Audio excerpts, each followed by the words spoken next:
But, I mean, the organization tells us if we don't go through them, we're not protected unless we go by way of the organization.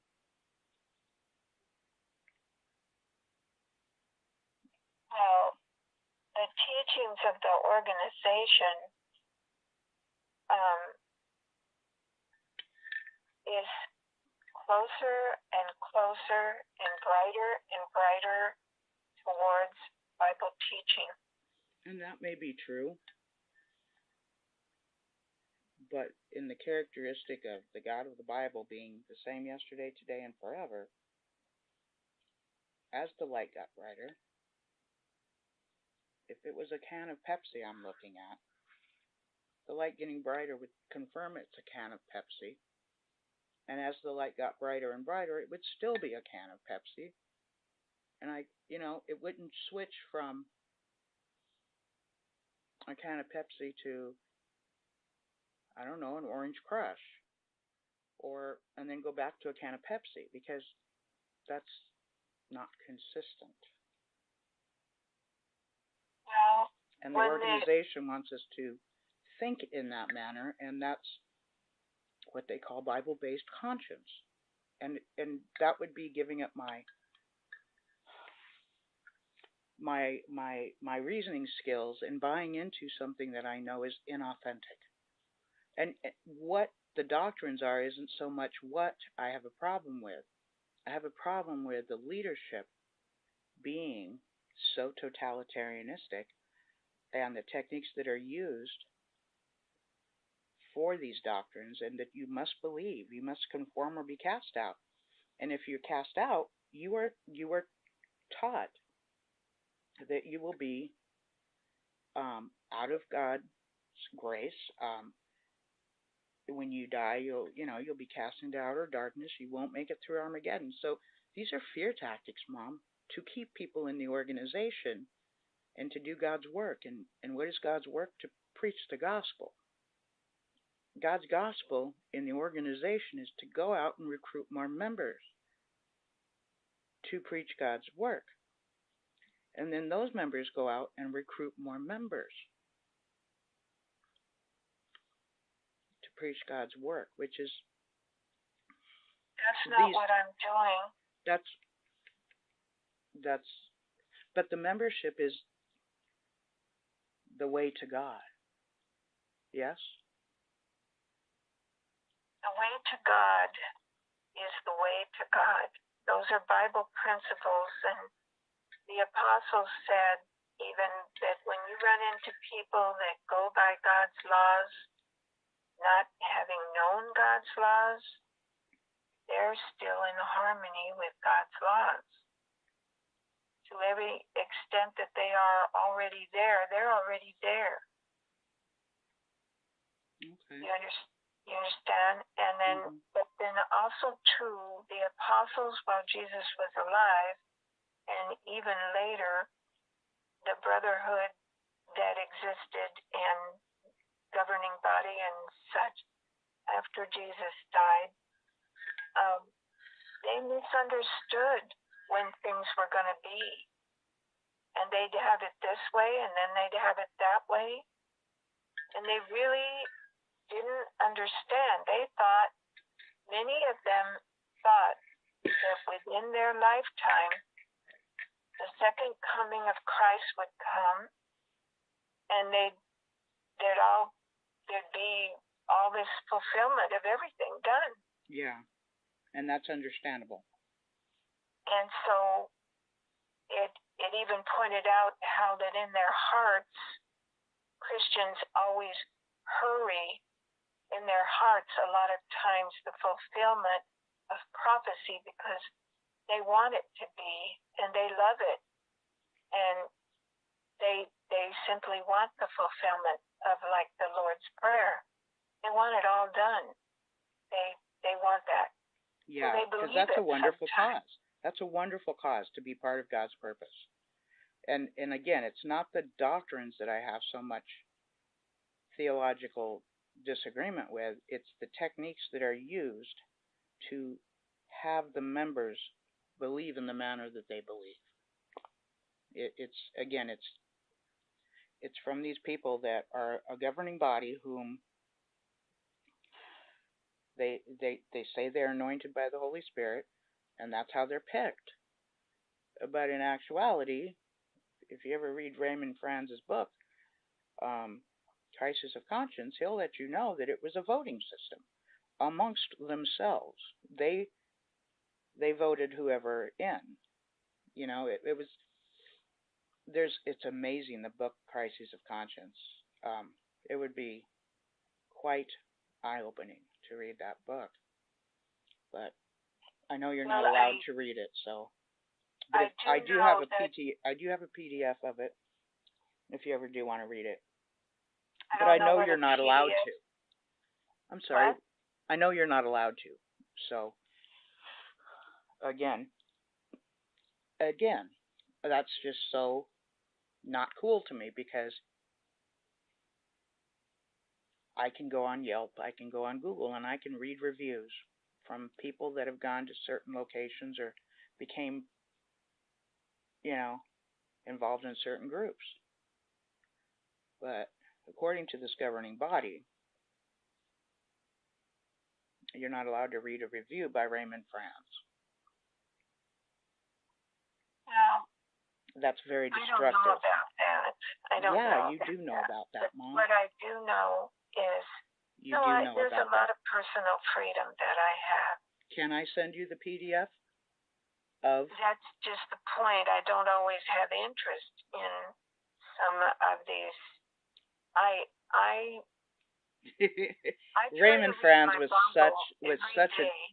Raymond Franz was such an amazing servant of the organization. And from the time he grew up in it, he lived, breathed, ate, and him and his wife were huge servants of the organization and truly loved God. And when he became a governing body member is when he saw how corrupt it was. And keeping that a secret, it is a travesty, because that's what keeps things toxic. Once the secrets are out, then you become more healthy. You know what I'm saying? Yes, I do, but I also want to tell you this. The way the organization is run has grown through the years, gone forward, learned to do things better, and I have not stayed in the organization out of fear at all. In fact, that would have drove me out of it. Are you concerned about me not being in the organization, Mom? Not making it through Armageddon? I am concerned about your spiritual health. And I would love for you to be one of Jehovah's Witnesses, because I think it's the true religion that's blessed. But I don't know all the answers about Armageddon. Oh, neither do I. I just know the governing body says I'm not going to make it through if it shows up tomorrow, because I'm not a member of the WatchTower and Bible Tract Society. Do you feel that, and I know your answer, I mean, I'm not saying this to be mean, but do you feel that you're worshiping the devil? You're going to say no, right? Wow. If you know my answer, Mom, what is the point of even asking me that?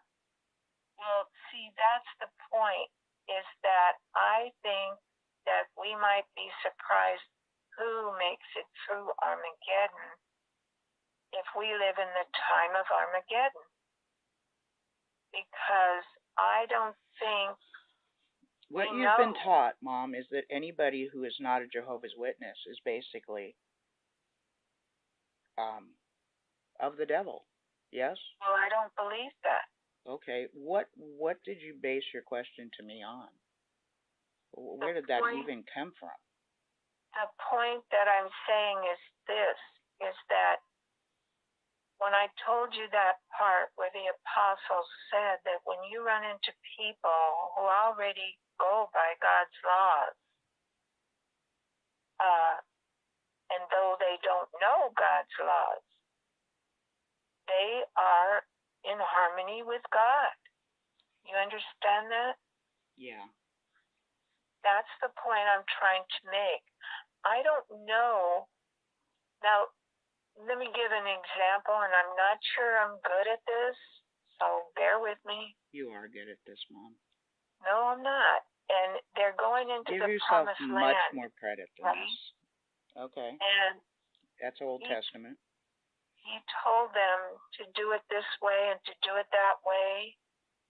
And when the first one that they took up with, I think, was Jericho. And Rahab made it through. Now, why did she get to be an Israelite? She wasn't an Israelite. How did she begin? How did it happen? It was because she was found with the right heart. Yes. And this madam. Yes, that's right. She was. She was a harlot for sure. Yes, she was. Quite the businesswoman. Now you could say, well, she worshipped the devil. I could say that. But it's not right. Something must have been very right in her heart. You see what I'm saying? We judge, only what we can judge is ourselves, because we don't know what Jehovah's going to use and who's going to live. But the organization does judge us, Mom. If I don't believe that God is using the governing body. Well, I do believe he's using the governing body. He was an honorable and he was a brave person who helped many people. He was always kind, always there for me, to comfort me, tell me not to worry, that God was with me. When I think about Ray Franz, the first thing that comes to mind is about his sweet smile and the compassion and concern he had for others. Ray had an excellent sense of humor, very dry humor, and he always would interject something cute or funny when we were together. I never met Ray Franz, but I dared to read Crisis of Conscience while I was still one of Jehovah's Witnesses. Ray Franz meant a lot to me, and he helped free my mind. And it changed my life. And they confirmed the questions that I had in my mind. And we are able then to see the truth. We are peering into a dark place. And Ray really shined light into that dark place. And we now know. I wanted to add my voice to the others in tribute of Ray Franz.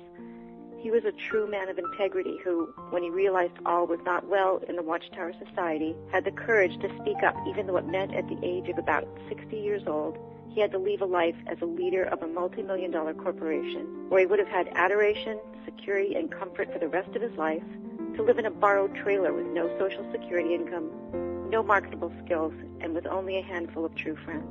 He noted that during his experience at Brooklyn with the WatchTower Society and the governing body members, when they were going through all those meetings, his biggest concern was that some of God's beautiful truths might appear ugly through all those proceedings.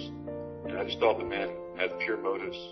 And I knew all the men that he dealt with who were alive when I was in Bethel, and I could really empathize with what he said in his book, because I knew these personalities of these men, and what he said in the book fit.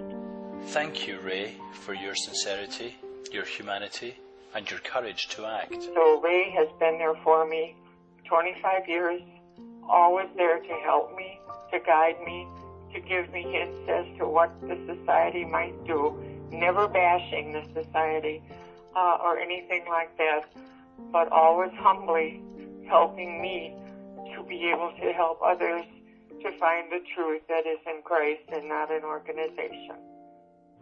So take courage in the fact that he was a brave person. Because that's exactly what it was for me, a crisis of conscience. I can't even understand the kind of courage and nerve that it would have taken to stand up to the WatchTower back when he did. I find it amazing. I don't meet a lot of people with that kind of courage. Reading his kind words, it was impossible to come away with the picture the society tried to paint of former members. Except because I don't know of anyone else that I could go to that was as kind and loving as he was. And he loved to be with people to help them, to talk with them, to help them and guide them. It gave him a lot of reason to live. And that's why he had just hundreds of emails to answer, because people responded to his book and they wanted to talk to him, and he always answered their emails. So a huge thank you to Ray Franz and to his wife Cynthia, who supported him in his decisions and in life, for me and my free family. I just want to send our sympathies to his dear wife and family. So my wife and I are deeply grateful to Ray for everything he did, and may he rest in peace. And we're very, very appreciative of the freedom of mind that he gave us. So just want to make that contribution. Thank you. I will miss him sorely, and I hope to see him again. It changed my life, and so I owe that to Ray. Thank you, Ray. And so that's my statement, and I just want everyone to know that I loved him very much. Thank you.